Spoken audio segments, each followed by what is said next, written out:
مورخین نے لکھا ہے کہ خارجی تکفیری فکر کفر کے فتوے دینے والا آج کے دور میں جو تکفیری فکر لوگوں پہ کفر کے فتوے حکمرانوں پہ کفر کے فتوے دینے ایسی ہی فکر کا ایک آدمی تھا ایک نوجوان پہ محنت کر کے اس کو متاثر کر لے گیا اب وہ نوجوان بھی پوری طرح نہیں ہے لیکن قریب ہے دونوں کے دونوں کعبۃ اللہ گئے طواف کرنے لگے عمرہ تھا یا حج تھا لیکن دونوں طواف کر رہے ہیں طواف کے دوران اس خارجی نے اپنے جو نوجوان جس پہ محنت کی ہے اس سے کہا کہ دیکھو تمہاری ہماری بات یہ سمجھو اتنی بڑی جو تعداد نظر آ رہی ہے نا یہ سب کعبۃ اللہ کی طرف چکر لگا رہے ہیں اس میں تمہارے اور میرے علاوہ ایک بھی مسلمان نہیں ہے ظاہر بات ہے جب آپ شدت پسندی کے اس رجحان پہ جائیں گے مقام وہی آئے گا کہ آپ کو اپنے کے علاوہ کوئی آپ کو مسلمان نظر نہیں آئے گا دیکھو میرے علاوہ بہت سارے غلط ہو سکتے ہیں لیکن بات کفر کی ہو رہی ہے اب لوگ کیا کہیں گے معلوم کیا اہل حدیث بھی تو کہتے ہیں کہ ہمارے علاوہ سب غلط ہیں جی وہ تو کہیں گے اس لیے کہ اللہ کے نبی نے کہا ایک ہدایت پہ ہوں گے بقیہ گمراہ ہوں گے لیکن سارے گمراہوں کو کافر نہیں کہتے سمجھنے کی بات سمجھا کرو اب اس نے کیا کہا تمہارے اور میرے علاوہ کوئی اس میں مسلمان نہیں سبحان اللہ فطرت اگر اللہ باقی رکھے نا تو کتنی بڑی بات ہے دیکھو اس نوجوان نے کہا وہ جو نوجوان تھا نا اس نے کہا وہ جنت جسے اللہ نے اتنی بڑی بنایا ہے اللہ نے کہا عرضها السماوات والارض آسمان و زمین کے برابر اتنی بڑی جنت ہے اللہ نے کیا اتنی بڑی جنت صرف تیرے اور میرے لیے بنائی ہے MSLI ٹی وی رہنمائی بدلتی دنیا کے لیے بسم اللہ الرحمن الرحیم الحمد للہ والصلاة والسلام علی رسول اللہ وعلی آلہ واصحابہ ومن والاه اما بعد محترم حضرات نماز مغرب کے بعد جو سلسلہ ہم نے شروع کیا وہ جیسا کہ آپ کے سامنے میں نے کہا کہ اسلام جدیدیت اور شدت پسندی اس عنوان کے تحت ہم نے بات کی اسلام کیا ہے اس حوالے سے سب سے پہلے آپ کے سامنے بات رکھی گئی جدیدیت کیا ہے یہ آپ کے سامنے میں نے واضح کرنے کی کوشش کی اور اب ہم تیسرے حصے کی طرف بڑھیں گے اور سمجھیں گے شدت پسندی کیا ہے شدت پسندی کیا ہے میں نے گفتگو کے دوران یہ بات جب ابن قیم رحمۃ اللہ علیہ کی نقل کی کہ شیطان دین کے کسی بھی حکم سے ہٹانے کے لیے دو طریقے اپناتا ہے یا تو تفرید کی طرف لے جاتا ہے یا افراد کی طرف لے جاتا ہے تفرید یعنی کمی کرنا اور کمی کی ایک شکل ہے جدیدیت کہ دین کے نام پہ دین پہ پوری طرح آنے کے لیے لوگ تیار نہ رہیں جدت پسندی کے نام پہ دین سے جو ہے دوری بنائے رکھے یہ تفرید کی ایک شکل ہے افراد کہتے ہیں حد سے آگے بڑھ جانا حد سے تجاوز کر جانا شریعت اسلامیہ میں اس کو غلو کہا گیا اسے غلو کہا گیا تو یہ کئی شکل میں ہو سکتا ہے اسی کی ایک شکل ہے جسے ہم نے شدت پسندی کہا ہے یہ شدت پسندی کیا ہے میں اس کو سادہ الفاظ میں آپ کو سمجھا دے گا دیکھیے سب سے پہلے ایک بات یاد رکھیے گا کہ یہ جو شدت پسندی ہے تشدد ہے لوگ بہت کثرت سے بولتے ہیں اس کے مزاج میں بڑی شدت ہے یہ شدت پسند آدمی اس کے اندر تشدد بہت ہے یہاں ایک مسئلہ یاد رکھیے گا دنیا کیسی ہے معلوم آپ کو مان لیجئے کہ ایک معتدل آدمی یعنی جو صحیح رخ پہ قائم آدمی اب جو آدمی متشدد خود ہوتا ہے نا وہ آدمی اس معتدل آدمی کو دیکھتا ہے تو کہتا ہے یہ متساہل ہے یہ آدمی دین کے معاملے میں ڈھیلا ڈھالا ہے جو سختی پر ہے سختی پہ رہنے والا صحیح رہنے والے کو کہتا ہے یہ بڑا ڈھیلا ڈھالا ہے اس لیے کہ یہ اس کے جیسا نہیں اور اس کے مقابلے میں جو سیدھے راستے سے نیچے رہتا ہے نا جو ڈھیلا ڈھالا ہے وہ ڈھیلا ڈھالا آدمی کیا کرتا ہے دین پہ قائم رہنے والے کو کہتے ہیں یہ بڑا شدت پسند ہے تو لوگوں کے پیمانے یہ طے نہیں کر سکتے کہ شدت پسندی کیا ہے کسی کے کہنے سے کوئی مسئلہ تشدد نہیں ہو جاتا کسی کے کہنے سے کوئی مسئلہ تساہل کا مسئلہ نہیں ہو جاتا یہ بات یاد رکھیے گا آپ دنیا کا یہ اصول ہے ہر متشدد آدمی معتدل آدمی کو کہتا ہے یہ متساہل ہے اور ہر متساہل آدمی معتدل آدمی کو کہتا ہے کہ یہ متشدد ہے یہ دنیا ایسے ہی چلتی تو فیصلہ کیسے ہوگا فیصلہ کیسے ہوگا؟ اس لیے کہ ہم سب سے پہلے شدت پسندی کے لیے کوئی ضابطہ ہونا چاہیے نا شریعت میں. جیسے ہم نے جدیدیت کو پہچانا، ویسے شدت پسندی کسے کہتے ہیں، اسے پہچاننے کا ضابطہ کیا ہوگا؟ اس کا ضابطہ بہت آسان ہے. قرآن مجید میں اللہ تعالیٰ نے ہم اور آپ سے کہا فَإِن تَنَازَعْتُمْ فِي شَيْءٍ فَرُدُّوهُ إِلَى اللَّهِ وَالرَّسُولِ إِن كُنتُمْ تُؤْمِنُونَ بِاللَّهِ وَالْيَوْمِ الْآخِرِ. اگر کسی چیز میں اختلاف کر بیٹھو تو اسے اللہ اور اس کے رسول کی طرف لوٹاؤ. اگر تم اللہ پر اور آخرت پر ایمان رکھنے والے ہو. اس کا مطلب کیا ہے معلوم آپ کو؟ اس کا مطلب یہ ہے کہ کوئی بھی مسئلہ دین کے نام پر جو بھی بات آئے گی نا، اس کی دین میں حیثیت کیا ہے، درجہ کیا ہے، یہ میرے اور آپ کے کہنے سے نہیں ہو سکتا. شریعت مطہرہ میں اسے جو درجہ دیا گیا ہے وہی درجہ اس کا رہے گا. جو آدمی اس درجے سے نیچے ہٹانا چاہے گا ہم کہیں گے یہ متساہل ہے، اور جو آدمی اس مسئلے کو اس سے زیادہ اہمیت دینے کی کوشش کرے گا ہم کہیں گے یہ متشدد ہے. ضابطہ یہی ہے. وہ قرآن و سنت میں اس کا درجہ کیا ہے؟ مثال کے طور پر ایک مسئلہ کفر اور ایمان کا مسئلہ، اسے ایک آدمی کہتا بھئی یہ سب اختلافات امت میں ہوتے ہی ہیں، ہم کہیں گے یہ تساہل ہے. اس لیے کہ شریعت کی نظر میں جو کفر و ایمان کا مسئلہ ہے وہ ان اختلافی مسائل جیسا نہیں جس میں دلیل کی بنیاد پہ ہر آدمی کو اپنی بات رکھنے کی اجازت ہے. یہ کفر و ایمان کے مسائل میں نہیں ہو سکتا. اب جو کفر و ایمان کے مسئلے کو فقہی اختلاف کے درجے کا اختلاف بتانا چاہے ہم کہیں گے یہ متساہل ہے، ہم کہیں گے یہ متساہل آدمی ہے. اور اس کے مقابلے میں اگر کوئی مسئلہ فقہی اختلاف کا ہے جس میں دلیل کی بنیاد پہ گنجائش ہے، اختلاف دلیل کی بنیاد پہ ہو رہا ہے، اس کو بنیاد بنا کر ایک آدمی بدعتی کہے، کافر کہے، یہاں کہیں گے یہ شدت ہے، سختی ہے. تو شدت اور تساہل کا جو معیار طے ہوگا نا وہ قرآن و سنت ہے. جس مسئلے کی شریعت میں جو درجہ بندی ہے اسے اسی درجے میں رکھنا چاہیے. اس درجے سے آگے بڑھا لے جائے تو شدت پسندی ہے، اس درجے سے پیچھے ہٹا لے آئے تو پھر اس کو کہتے ہیں ہم اور آپ تساہل ہے. یہ آدمی دین میں جو ڈھیلا ڈھالا آدمی ہے. اسی لیے سب سے پہلا مسئلہ جب ہم شدت پسندی کی بات کریں گے نا، جب ہم شدت پسندی کی بات کریں گے سب سے پہلا مسئلہ یہ کہ دنیا کے کہنے سے کوئی مسئلہ شدت پسندی نہیں ہو جاتا اور دنیا کے کہنے سے کوئی مسئلہ تساہل نہیں ہو جاتا. شریعت مطہرہ نے جس مسئلے کو جہاں رکھا ہے وہ مسئلہ وہیں رہے. یہ اعتدال ہے، یہ وسطیت ہے، یہ دین ہے، یہ اسلام. کوئی آدمی اس سے آگے بڑھا لے جائے تو تشدد، پیچھے ہٹا لے آئے تو تساہل ہے. اب دیکھیے ایک مثال میں آپ کے سامنے دیتا ہوں. ایک مسلمان یا ہم سبھی مسلمان ہم دین پر مضبوطی سے جمے رہنا چاہتے ہیں، یہ شدت پسندی ہے؟ مجھے آپ کا جواب چاہیے، آپ بتائیے. ایک مسلمان یا ہم مسلمان ہیں، وہ دین کی جو شکل جیسی ہے اس پر عمل کرنا چاہتا ہے. مثال کے طور پر وہ شرک سے بچتا ہے، بدعتوں سے بچتا ہے، شرک سے روکتا ہے، بدعتوں سے روکتا ہے. وہ فقہی مسائل میں دلیل کی بنیاد پہ صحیح کیا ہے اس پہ عمل کرتا ہے، لوگوں کو بتاتا بھی ہے یہ صحیح ہے، یہ راجح ہے. لیکن فقہی مسائل میں یہ بھی کہتا ہے کہ اگر دلیل کی بنیاد پہ کوئی آدمی اپنی طور پہ مطمئن نہیں ہے تو جس پہ اطمینان ہے عمل کرے تو یہ شدت پسندی ہے؟ نہیں، یہ شدت پسندی نہیں. اب آپ دیکھیے گا جو مسلمان مضبوطی سے اپنے دین پہ چلنا چاہتے ہیں، مغربی حکومتیں ان کو کہتی کہ وہ فنڈامنٹلسٹ ہیں، بنیاد پرست ہیں، ایکسٹریمسٹ ہیں، یہ شدت پسند ہیں. مسلمان اگر دین پہ جمنا چاہے، ثابت قدم رہنا چاہے، مغربی حکومتیں کہتی ہیں یہ ایکسٹریمسٹ ہے، یہ فنڈامنٹلسٹ ہے، یہ بنیاد پرست ہے. اور اسی کی بنیاد پہ آگے کہتے ہیں فنڈامنٹلزم سے جو ہے آدمی کے اندر ایکسٹریمزم پیدا ہوتا ہے، اور ایکسٹریمزم سے آدمی ٹیررزم کی طرف جاتا ہے، دہشت گردی کی طرف جاتا ہے.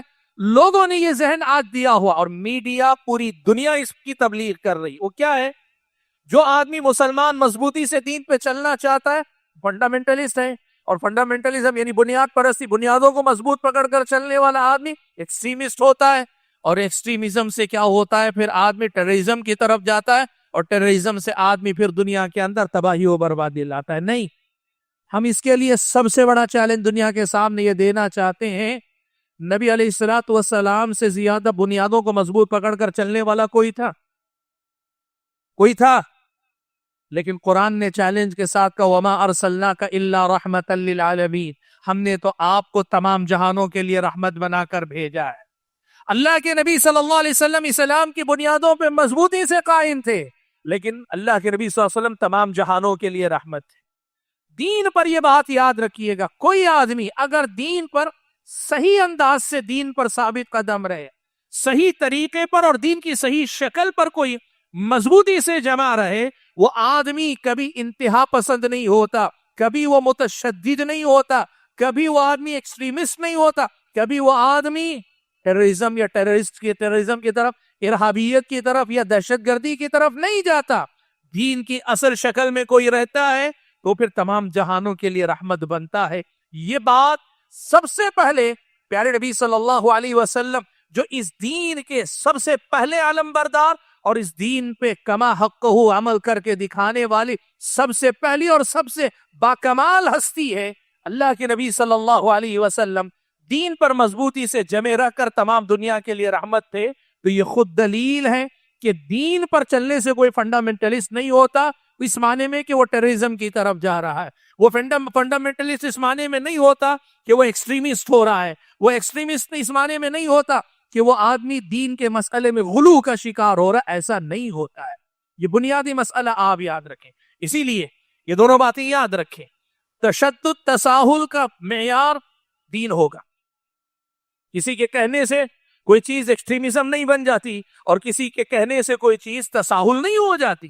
اسلامی شریعت قال اللہ قال الرسول، صحابہ تابعین طبع تابعین نے دین کو جیسے سمجھا ویسے سمجھنا یہ عین دین ہے، یہ ساری دنیا کے لیے رحمت ہے اور ہمیشہ رحمت رہے گی۔ اور آپ اسی لیے دیکھیے نبی علیہ الصلوۃ والسلام نے انہی بنیادوں پہ قائم رہ کر جہاد کیا دنیا کے اندر، اللہ کے نبی نے کیا، اللہ کے نبی صلی اللہ علیہ وسلم نے حکومت کی، اللہ کے نبی صلی اللہ علیہ وسلم نے مظلوم کی حیثیت سے بھی دنیا کے اندر زندگی گزاری، اللہ کے نبی صلی اللہ علیہ وسلم نے آخری مرحلے میں ایک حکمران کے طور پر بھی اللہ کے نبی نے زندگی گزاری، لیکن کسی بھی مرحلے میں اللہ کے نبی یا صحابہ کی جماعت دنیا کے لیے دہشت گردی کی علامت بنے ہو یہ دور دور تک کوئی نہیں دیکھ سکتا، وقت اجازت نہیں دیتا، ورنہ آپ یہ جا کر دیکھیے لگ بھگ ایک اندازہ ہے الگ الگ روایتوں کی روش 80 سے زیادہ چھوٹے بڑے مارکے اور سرایا اللہ کے نبی نے بھیجے، جنگیں لڑی، اور سب میں ملا کر ایوریج کتنا لگتا ہے معلوم؟ ایک جنگ میں مشکل سے 1.5 آدمی مارا گیا ہے، 1200 کے لگ بھگ کچھ آدمی ہیں جو پورے اس میں مارے گئے ہیں 80 سے زیادہ جنگوں کے اندر۔ تو آپ دیکھ لیں 80 سے زیادہ چھوٹی بڑی لڑائیاں جنگیں ہو کر بھی 1000 سے کم لوگ اگر مارے جائیں، اس سے زیادہ دلیل کیا دی جائے کہ اسلام ٹیررزم نہیں ہے؟ اس سے بڑا ثبوت کیا دیا جائے؟ اسرائیل نے 1.5 سال کے اندر 46,000 لوگوں کو مار دیا، وہ جو حساب میں جو نہیں اس کا کوئی حساب نہیں دیتا، اور کیا کچھ ہوا آپ دیکھ لیں، لیکن پھر بھی کوئی وہاں دہشت گردی کی بات نہیں کرتا۔ تو بات یاد رکھیے گا آپ کہ اسلام جسے کہتے ہیں، اسلام اپنی اصل شکل میں ساری دنیا کے لیے رحمت ہے، اور اسلام کا ہر حکم اس میں ابتدا میں اگر آپ کو تکلیف بھی نظر آئے، جیسے قصاص میں قتل کیا جانا، لوگوں کو برا لگتا نہیں، ایسے کیسے آدمی کی جان لے لی جائے؟ قصاص میں قتل کرنا، ایک آدمی کی جان لینا بہت بڑی سزا ہے۔ قرآن میں اللہ نے کہا وَلَكُمْ فِي الْقِصَاصِ حَيَاةٌ يَا أُولِي الْأَلْبَابِ، عقل مندو قصاص میں موت دکھ رہی ہے تمہیں، موت نہیں، اصل میں اس میں زندگی ہے۔ جب سزا اتنی سخت ہوگی تو کوئی قتل کرے گا نہیں۔ بظاہر ایک آدمی کی جان قصاص میں لی جا رہی ہے، لیکن اس سخت سزا کے ذریعے بہت سارے لوگوں کو اقدام قتل ہی سے روک دیا جا رہا ہے، بے شمار جانیں بچائی جا رہی ہیں۔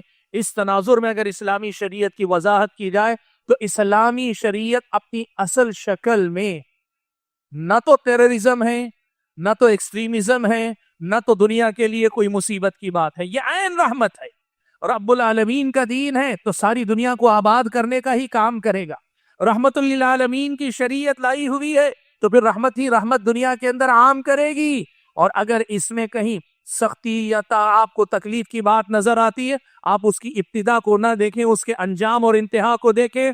قصاص کی طرح ابتدا میں قتل نظر آ سکتا ہے، لیکن انجام میں آپ کو اس کو حیات ہی حیات نظر آئے گی۔ یہ ہے اسلامی شریعت کے سلسلے میں بنیادی بات۔ اب سوال یہ ہے تو کیا اس کا مطلب یہ ہے کہ شدت پسندی کے نام پہ کوئی چیز ہے نہیں، ایکسٹریمزم کے نام پہ کوئی چیز ہے ہی نہیں؟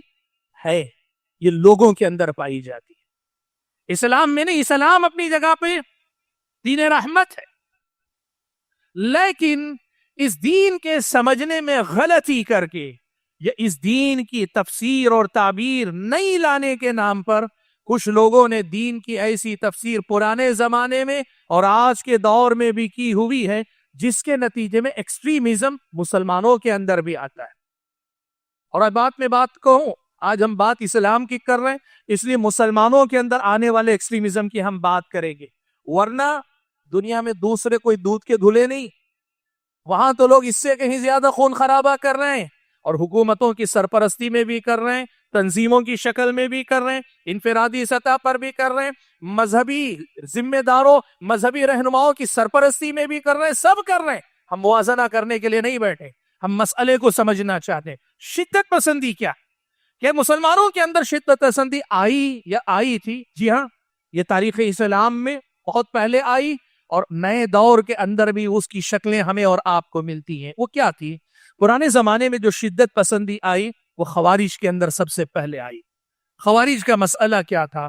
میں لمبی گفتگو نہیں کر سکتا، مختصر کر کے آپ کو بات کو سمیٹ لیتا ہوں۔ خوارج نے بنیادی طور پر دو غلطیاں کی، یعنی ان کی ایکسٹریمزم کو سمجھنا ہو تو دو لیول آپ سمجھ لیجئے۔ جو چیز گناہ نہیں ہے اسے گناہ قرار دینا، اور جو چیز گناہ تو ہو سکتی ہے لیکن کفر و ایمان کا مسئلہ نہیں، اس کی بنیاد پر اسے کفر کا مسئلہ بنا دے گا۔ جو چیز گناہ نہیں ہے اسے گناہ قرار دینا، شریعت نے اسے گناہ نہیں قرار دیا لیکن یہ اسے گناہ قرار دیتے، جیسے حضرت علی اور حضرت معاویہ رضی اللہ تعالیٰ عنہما نے جنگ صفین میں جب اس پر خاتمہ کیا، جنگ کو روک لیا کہ بھئی دونوں طرف سے ایک ایک آدمی کو فیصلہ کرنے والا بنا دیں گے، حکم بنا دیں گے، اب وہ جو فیصلہ کریں گے ہم اسے قبول کر لیں گے۔ شریعت مطہرہ کی نظر میں یہ جائز عمل ہے، یہ جائز عمل ہے، اس میں کوئی قباحت نہیں تھی۔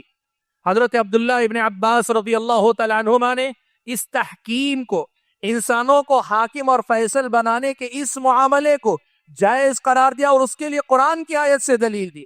کہا قرآن میں اللہ تعالیٰ نے کہا ہے فَبَعَثُوا حَكَمًا مِّنْ أَهْلِهِ وَحَكَمًا مِّنْ أَهْلِهَا، میاں بیوی میں اختلاف ہو جائے تو پھر لڑکی کے گھر والوں کی طرف سے ایک فیصلہ کرنے والا، لڑکے کے گھر والوں کی طرف سے ایک فیصلہ کرنے والا بھیجو، دونوں کو اگر مل بیٹھ کر بات کرنے کا موقع ملے، یُرِیدَ إِصْلَاحًا يُوَفِّقِ اللَّهُ بَيْنَهُمَا، اگر یہ دونوں اصلاح کرنا چاہیں اللہ تعالیٰ جو ہے جمع کرنے کی صورتیں پیدا کر دے گا۔ تو یہ جائز تھا، لیکن ان لوگوں نے اس کو ناجائز اور حرام قرار دیا۔ اب دوسری غلطی خوارج کی جو ہے وہ یہ کہ جو مسئلہ گناہ کے درجے کا، گناہ کبیرہ ہے، مرتکب کبیرہ کو وہ کافر قرار دیتے ہیں، یعنی بڑے گناہ کو بڑا گناہ نہیں دیتے۔ آپ کو معلوم ہے نا، ایک ہے کفر و شرک کی باتیں، دوسرا درجہ ہے گناہ کی باتیں۔ گناہ سے آدمی کا ایمان کم ہوتا ہے، گھٹتا ہے، لیکن ایمان ختم نہیں ہوتا۔ لیکن خوارج اس کے قائل نہیں، ان کے نزدیک کفر کا کام ہے، یعنی آدمی بڑے بڑے گناہ کرتا ہے، مرتکب کبیرہ کافر ہوتا ہے، بڑے گناہ کرنے والا کافر ہو جاتا ہے۔ تو ایکسٹریمزم کا دوسرا درجہ یہ ہے کہ جو گناہ تو ہو لیکن اس گناہ کو گناہ نہ رکھ کر لوگ کیا کریں، اسے کفر و ایمان کا مسئلہ بنا لیں۔ یہ دو نمایاں شکلیں، اور تیسری شکل عام ہے ایکسٹریمزم کی، وہ ہے دین کے کسی بھی مسئلے کو اس کے درجے سے آگے بڑھا کر لے جانا۔ یہ آپ کسی بھی سطح پہ حتیٰ کہ افراد کے اندر بھی دیکھ سکتے ہیں، دین کے وہ مسائل جو اخلاق اور آداب کے ہو، اس کی بنیاد پہ آدمی ایک دوسرے کو گمراہ کہیں، جو مسائل دلیل کی بنیاد پر اختلاف کے ہو اس مسائل میں آدمی بدعتی ہونے کا حکم لگائے، اور جو مسائل اسلامی شریعت کی نظر میں گناہ کے ہو اس کی بنیاد پہ کفر کا ہو، یہ عام ہو سکتے ہیں۔ لیکن یہ دو صورتیں ایکسٹریمزم کی میں لے کر آپ کے سامنے آگے بڑھتا ہوں۔ ایک جو چیز گناہ نہیں ہے اسے گناہ قرار دینا، اور دوسرا جو گناہ ہے کفر کا کام نہیں اس کی بنیاد پہ کافر قرار دینا۔ اور خوارج نے یہ دونوں کی دونوں غلطیاں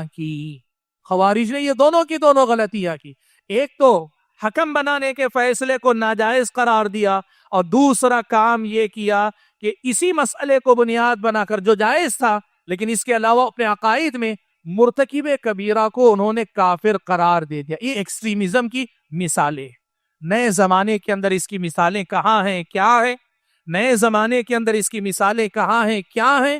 یہ ہم انہی دو اصولوں کی روشنی میں دیکھنے سمجھنے کی کوشش کرتے ہیں. حضرات گرامی قدر، میں نے یہ بتایا کہ ماضی میں اگر ہم خوارج کو دیکھتے ہیں تو ان کی شدت پسندی کے دو درجے ہمیں ملتے ہیں. ایک تو یہ کہ جو چیز گناہ نہیں تھی اسے گناہ مانتے تھے، اور دوسری یہ کہ جو چیز گناہ کے درجے کی ہے، جس سے آدمی کفر و اسلام کے مسئلے میں داخل نہیں ہوتا، ایمان کمزور ہوتا ہے، اس مسئلے کو بنیاد بنا کر لوگوں پر کافر ہونے کا حکم لگاتے تھے. نئے زمانے میں ایکسٹریمزم کی اسی فکر کی جو تسلسل ہے، وقت نہیں ہے کہ میں تفصیل میں جاؤں، اس لیے میں سیدھے کچھ مثالوں پہ آ رہا ہوں تاکہ آپ سمجھے ایکسٹریمزم کہاں ہمارے اور آپ کے سماج میں نظر آتا ہے. ایک مسئلہ ہے غیر مسلموں سے تعلقات کا. آپ جانتے ہیں اسلامی شریعت کی نظر میں ولا اور برا کا ایک عقیدہ ہے. ولا اور برا کا عقیدہ ہے، اور ولا اور برا کے عقیدے میں تفصیلات ہیں. تفصیلات میں یہ بات ہے کہ تعلقات کی قسمیں الگ الگ ہیں. تعلقات کی قسمیں الگ الگ ہیں. کچھ وہ تعلقات ہیں جو شریعت اسلامیہ کی نظر میں جائز ہے، حلال ہے، خود سورہ ممتحنہ میں اللہ تعالیٰ نے بیان کیا. اور تعلقات کی کچھ شکلیں ہیں جو حرام ہو سکتی ہیں، جیسے ان کے کسی معاملے میں آپ غلط معاملے میں ان کے ساتھ جائیں، اسلامی شریعت کی نظر میں حرام اور ناجائز ہیں. اور کچھ معاملات ایسے ہیں جو کفر کے درجے کے بھی ہو سکتے ہیں. تو اسلامی شریعت میں تفصیل ہے تعلقات کے معاملے میں، اور خاص طور پر غیر مسلموں کے ساتھ معاہدہ، حکومتوں کے اگر معاہدے ہوتے ہیں، ان معاہدوں کی بھی اسلامی تاریخ میں ہمیں مثالیں ملتی. آپ دیکھیے پیارے نبی صلی اللہ علیہ وسلم نے مدینہ میں میثاق مدینہ میں یہودیوں کے ساتھ مل کر معاہدہ اللہ کے نبی نے کیا ہوا تھا. اور ویسے ہی بعد کے ادوار میں، بعد کے زمانوں میں اگر آپ دیکھیں گے، آپ کو پتا چلے گا مسلم حکمران وقتاً فوقتاً غیر مسلم حکمرانوں کے ساتھ صلح کرتے آئے ہیں. آج کے زمانے کا ایکسٹریمزم اس معاملے میں، اس مسئلے میں یہ ہے کہ وہ ایک مخصوص فکر کے لوگ، وہ جو تحریکی فکر ہے، وہ جو زمانے کے، وہ جو خلافت کی فکر، خلافت قائم کرنے کے نام پر چاہے کوئی خاص تنظیم ہو یا افراد ہو، وہ جو خلافت علی منہاج النبوہ کے دعوے دار بن کر کھڑے ہوئے یا اس کی تبلیغ کرنے والے بن کر، ان کی نظر میں مسلم حکمرانوں کے غیر مسلم حکومتوں سے جتنے معاہدے ہیں، یہ سب ان حکمرانوں کا کفر ہے. سبحان اللہ، یہ ایکسٹریمزم ہے. آپ کو شریعت اسلامیہ میں جو تعلقات کی درجہ بندی بتائی گئی، اس کی تفصیل کو اگر آپ نہیں ملحوظ رکھیں گے، جس طرح خوارج نے جو گناہ نہیں تھا اسے گناہ بنا دیا، اور جو گناہ تھا حرام ہو سکتا لیکن کفر کا مسئلہ نہیں تھا، آپ نے یہ فرق ملحوظ نہیں رکھا، اور تمام تعلقات کو آپ نے کیا کر دیا؟ کہا جتنے مسلم حکمران ہیں اور ان کے امریکہ سے یا یورپ سے یا پھر یہ کہ دوسرے ممالک سے تعلقات ہیں، یہ سارے تعلقات جو کفر کے درجے کے تعلقات، یہ غیر مسلموں کے دوست ہیں، اور غیر مسلموں کے یہود و نصارہ کے دوست ہیں، اور یہود و نصارہ سے دوستی کفر ہے. یہ اس زمانے کے ایکسٹریمزم کی ایک بہت بڑی مثال ہے اللہ تعالیٰ کے بندوں. دوسری مثال آپ کے سامنے دیتا ہوں. کیا مسلمان کافروں کے ساتھ رہ سکتا ہے؟ مسلمان غیر مسلموں کے ساتھ رہ سکتا ہے؟ پیارے نبی صلی اللہ علیہ وسلم کی سیرت میں پیارے نبی صلی اللہ علیہ وسلم کی سیرت میں الگ الگ حالات ہم اور آپ کو ملتے. مکے کا پورا دور تھا، مسلمان کافروں کے درمیان رہتے تھے، بلکہ کعبۃ اللہ میں بت رکھے ہوئے تھے. کعبۃ اللہ میں بت رکھے ہوئے تھے. اسی کعبۃ اللہ کے پاس اللہ کے نبی صلی اللہ علیہ وسلم عبادت بھی کیا کرتے تھے، لیکن تھے وہاں. پھر اللہ کے نبی صلی اللہ علیہ وسلم نے مکے میں جب ظلم حد سے زیادہ بڑھا تو اللہ کے نبی صلی اللہ علیہ وسلم نے حبشہ کی طرف ہجرت کرنے کا حکم دیا. اور حبشہ کا حکمران کوئی مسلم حکمران نہیں تھا.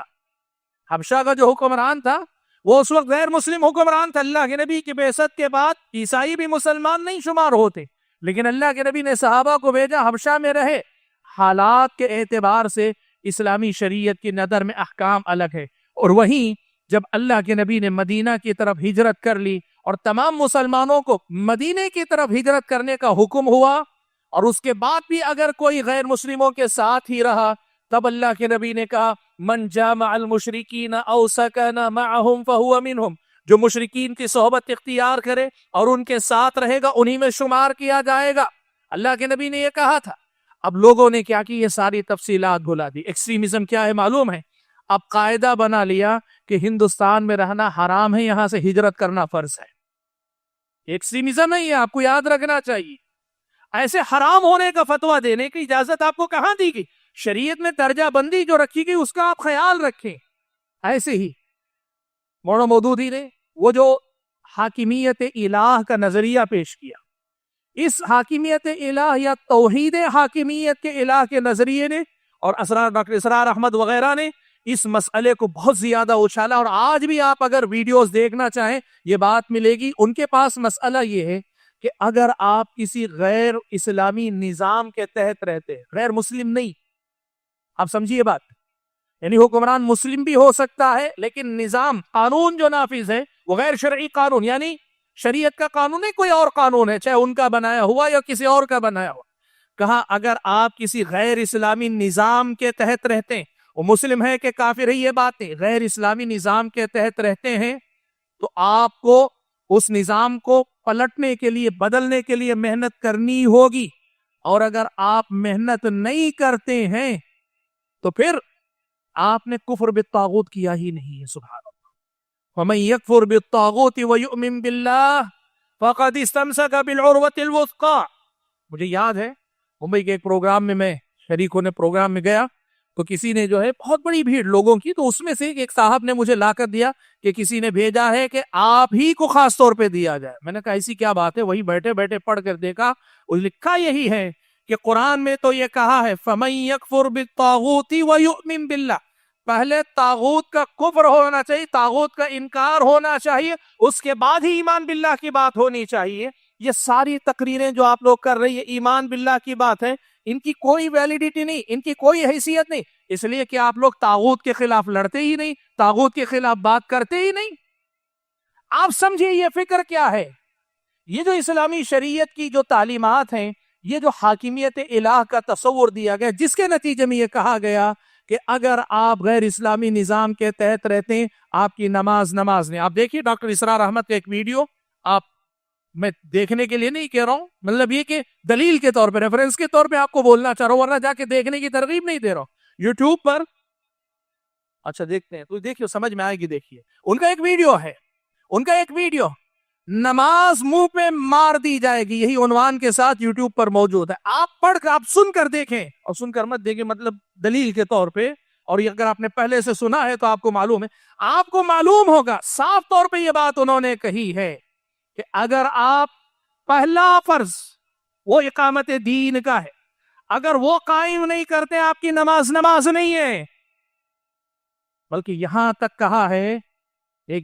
کہا ہے وہ جو زانیہ فاحشہ عورتیں ہوتی نہیں، جو اپنی جسم فروشی کا کام کرتی، وہ کبھی سبیلے لگانا کا مطلب یہ اللہ کے نام پہ کچھ کھلا دینا پلا دینا، جس طرح وہ زانیہ عورت زنا کا کاروبار کرتی ہے لیکن پھر بھی نیکی کا یہ کام کر کے اللہ سے ثواب کی امید رکھتی ہے، اسلامی نظام کے لیے کوشش کیے بغیر یہ نمازیں پڑھنے والوں کا عمل بھی یہی حیثیت۔ یہ ڈاکٹر اسرار نے کہا، اب کر یوٹیوب پہ موجود ہے۔ یہ ان نظریات کا اثر ہے جو ہمارے اور آپ کے سامنے پائے جاتے ہیں۔ ایکسٹریمزم کی یہ مثالیں ہیں، وہ جو نظریہ حاکمیت، وہ توحید حاکمیت کا جو نظریہ لوگوں نے لایا نا، اس کی بنیاد پہ یہ کہ حرام ہے آپ کے لیے، آپ یہاں رہتے ہیں تو یا تو سسٹم کو بدلیے یا اگر نہیں۔ اسلامی شریعت کا حکم کیا؟ اسلامی شریعت کا حکم تفصیل کا ہے۔ اسلامی شریعت کا حکم تفصیل کا۔ شیخ ابن باز رحمۃ اللہ علیہ نے کہا، غیر اسلامی نظامی حکومت کے بارے میں کہا، یا تو وہ ایسے ہوگا کہ اسلام سے برتر آپ بہتر سمجھتے ہیں غیر اسلامی نظام کو، یا اسلام کے برابر کا سمجھتے ہیں، یا اسلام سے کمتر لیکن جائز مانتے ہیں، تو یہ کفر کا درجہ ہے۔ غیر اسلامی نظام کو اگر آپ بہتر یا برابر یا کمتر لیکن اسے جائز مانتے ہیں، یہ کفر کا درجہ۔ لیکن اگر آپ مانتے ہیں کہ ایک مسلمان کی حیثیت سے میرے اپنے اختیار میں ہوگا، میں اسلام کے علاوہ کسی اور کو دین نہیں مانوں گا، وَمَن يَبْتَغِ غَيْرَ الْإِسْلَامِ دِينًا فَلَن يُقْبَلَ مِنْهُ، یہ مانتے، لیکن پھر بھی آپ یا تو اپنی کچھ دنیاوی مطالب کی وجہ سے غیر اسلامی نظام کو اپنا رہے ہیں، یہ گناہ کا کام کر رہے ہیں. جیسے ہم سب کرتے ہیں نا, سب کو اسلام معلوم ہے کہ نہیں آپ کو اسلام کی بات؟ آپ کی اپنی زندگی میں پورے اسلام کی پابندی کر رہے ہیں آپ, معلوم رہ کر بھی کہ آپ گناہ نہیں کرتے ہیں. کہ اگر غیر اسلامی نظام کو غیر اسلامی مانتا, ناجائز مانتا ہے, لیکن پھر بھی اپنا رہا ہے اپنے دنیا کے مفادات کی خاطر, کہا یہ گنہگار ہے.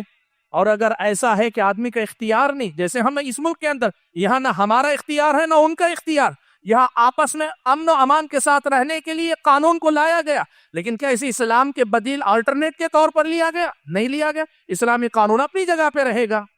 تو یہ جو بات ہے, اگر ایسے حالات میں رہتا ہے تو یہ گناہ کا کام بھی نہیں. اسلامی شریعت میں یہ درجہ بندی, لیکن اس پوری درجہ بندی کو حذف کر دینا اور یہ کہنا حاکمیت الہ کے نام پہ یا تو سسٹم لاؤ, یا پھر یہ کہ تم یہ مانے جاؤ گے کہ تم نے جو ہے تمہارا دین کفر بالطاغوت کے مرحلے سے گزرا ہی نہیں, تو ایمان باللہ کا اعتبار نہیں. یہ ایکسٹریمزم ہے جو ہم اور آپ دیکھ رہے ہیں. میں آپ کو بتانا چاہوں گا, مثالیں بہت ہیں. مثال کے طور پر مسلم ممالک کے اندر سودی بینک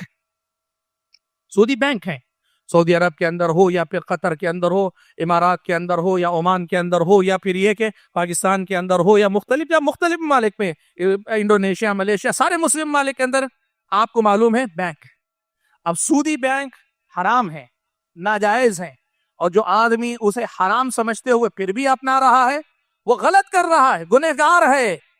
لیکن کیا سودی بینک کے ہونے کی وجہ سے وہاں کا حکمران کافر ہو جائے گا؟ وہاں کے حکمران کافر ہو جائے گا اور اس کے خلاف بغاوت کی دعوت دینا, یہ کوئی دین کی خدمت ہے اللہ کے بندو؟ یہ وہ ایکسٹریمزم ہے جس سے ہم اور آپ گزر رہے ہیں.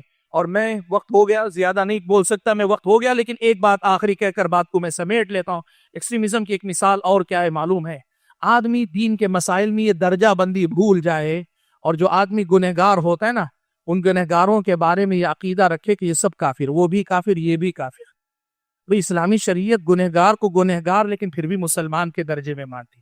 سبحان اللہ. دیکھو ایک مثال دیتا ہوں, آپ کو سمجھ میں آ جائے گی. ایک صحابی حضرت عبداللہ, ان کا لقب تھا حمار. زمانے جاہلیت میں شراب پینے کی عادت تھی, اسلام لے آئے, الحمدللہ مسلمان ہیں, منافق نہیں, مسلمان ہیں, لیکن شراب کی وہ جو لت لگ گئی تھی اس کی وجہ سے شراب پی لیتے ہیں. ایک بار لایا گیا, سزا دی گئی, شراب پینے کی سزا دی گئی, دوبارہ پی لی, پھر چند دن بعد پھر شراب کی سزا, بار بار سزا دی جا رہی ہے. حضرت عمر نے دیکھا, ایک بار ان کو لایا گیا, کہا اخزاہ اللہ ما اکثر ما یؤتی بہ, اللہ تعالیٰ اس بندے کو رسوا کرے, کتنی مرتبہ اسے لا کے سزا دی جاتے پھر بھی توبہ نہیں کرتا. شرابی, یعنی آپ یوں کہیے کہ بار بار شراب پینے کے عادی, اور ہماری نظر میں بہت بڑے گنہگار ہیں اس حیثیت سے کہ شراب پی. لیکن حضرت عمر نے اسی چیز کو دیکھا, لیکن اللہ کے نبی نے کیا کہا کہ اس کی وجہ سے وہ دائرہ اسلام سے باہر ہو گئے, نعوذ باللہ. اللہ کے نبی نے حضرت عمر سے کہا, جب وہ جملہ سنا حضرت عمر کا, تو اللہ کے نبی نے کہا لا تعینوا الشیطان علی اخیکم, تم اس قسم کے جملے کہہ کر اپنے بھائی, مسلمان بھائی کے خلاف شیطان کی مدد مت کرو. سبحان اللہ. یہ اسلام ہے اللہ کے بندو, گنہگار کو گنہگار مانو. اللہ کے نبی سزا بھی دے رہے ہیں لیکن دائرہ اسلام سے باہر نہیں کر رہے ہیں. یہ وہ اعتدال ہے, وسطیت ہے جو اسلام نے سکھایا, اور لوگ اس میں شدت پسندی کا شکار ہیں. اور جب آدمی شدت پسندی کا شکار ہوتا ہے تو کیا کرتا ہے معلوم؟ قصہ سنا کر بات ختم کر لیتا ہوں.